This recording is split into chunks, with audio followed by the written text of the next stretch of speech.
the anti-Semitic, racist, anti-Enlightenment, anti-Western civilization, might I say anti-American, right, has been dominating the news and has been all the talk and all the conflict on the right. Indeed, the reality is that if I look at my news feed, if I look at Twitter, if I look everywhere else, the Nick Fuentes, Tucker Carlson heritage has dominated the discussion out there. And the Heritage Foundation in particular, we've talked about this in a previous show, but it's only gotten worse. I mean, it's hemorrhaging donors, employees are leaving. There is significant debate within the organization.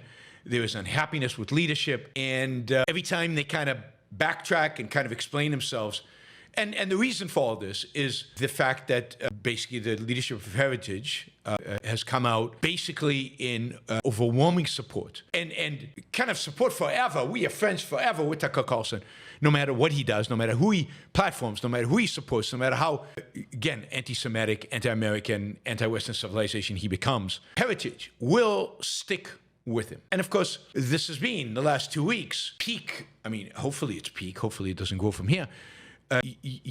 Peak Nick Fuentes Groyper's popularity.